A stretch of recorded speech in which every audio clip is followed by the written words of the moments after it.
안녕하세요, 여러분. 책과 함께하는 따뜻한 시간. 여기는 가벼운 책방입니다.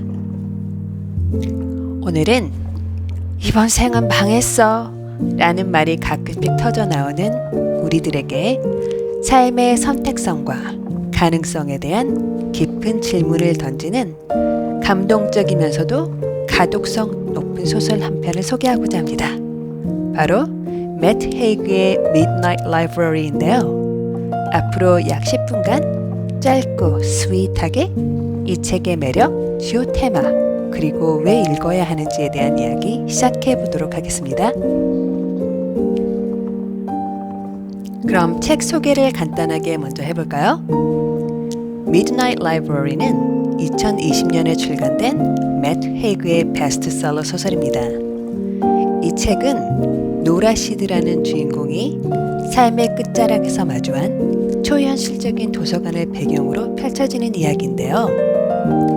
노라는 35살의 싱글 여성으로 삶이 뜻대로 되지 않은 깊은 절망에 빠져 있습니다.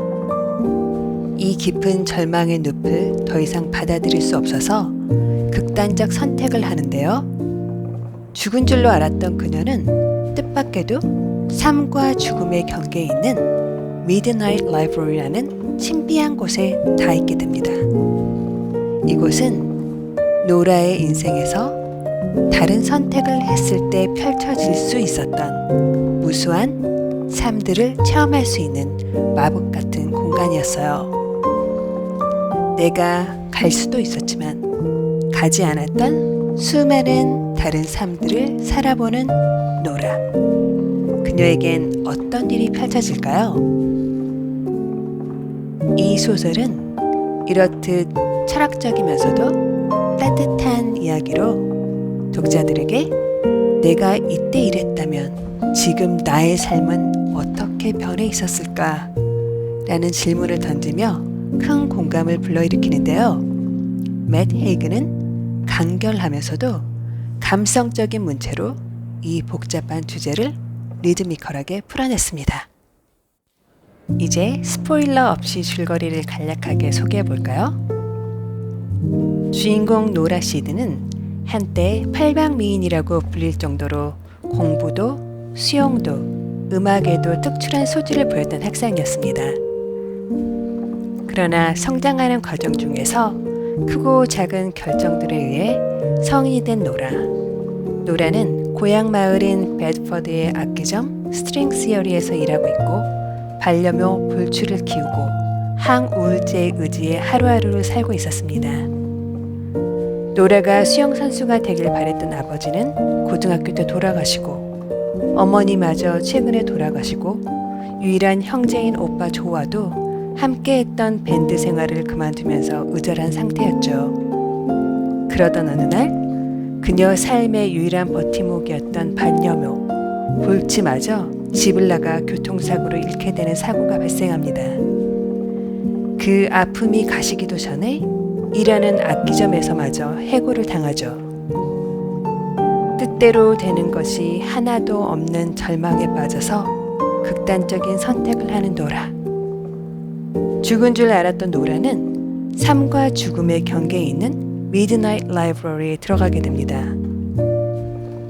이곳에서 그녀는 사서인 앨런 부인의 안내를 받으며 후회의 책을 통해 자신의 과거 선택을 바꿀 수 있는 기회들을 얻게 되는데요. 다른 선택을 했을 때의 평행 우주로 데려가는 각각의 후회의 책들.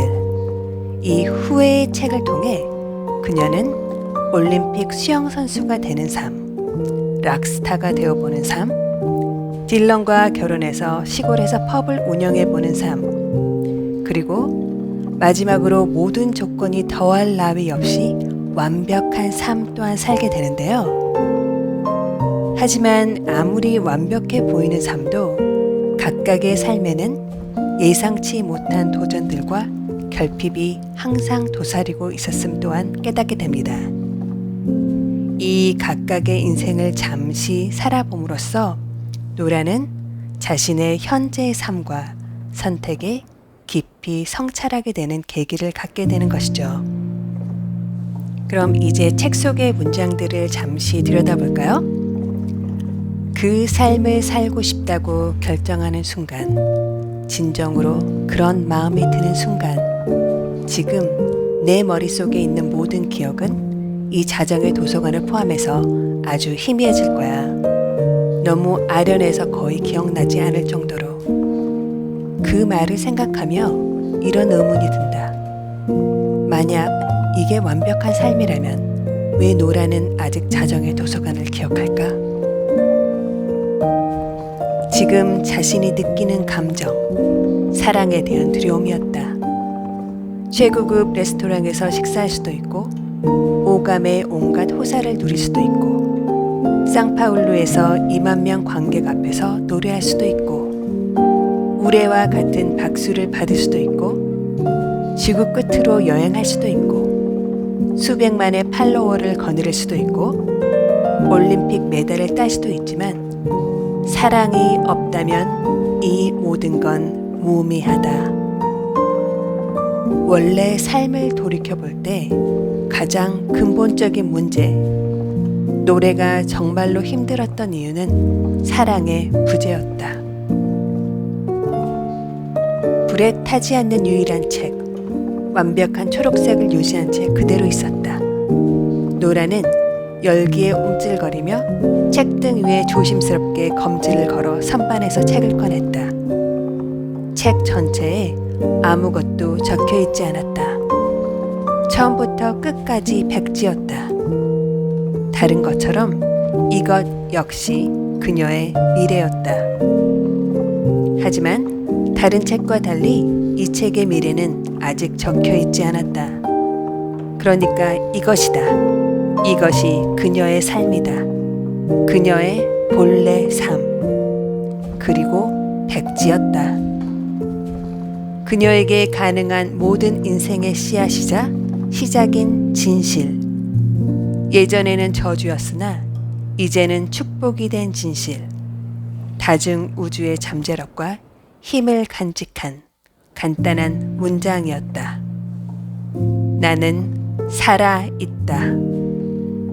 나는 살고 싶었다. 나는 살기로 마음먹었다. 나는 살 준비가 되어 있었다가 아니, 나는 살아있다. 어제 나는 내게 미래가 없다고 확신했다. 도저히 내 인생을 있는 그대로 받아들일 수 없었다. 하지만 오늘은 어제와 똑같이 엉망진창의 삶이 희망으로, 잠재력으로 가득 차 보인다. 살아보지 않고서는 불가능을 논할 수 없으리라. 삶에서 고통과 절망과 슬픔과 마음의 상처와 고난과 외로움과 우울함이 사라지는 기적이 일어날까? 아니다. 그래도 난 살고 싶을까?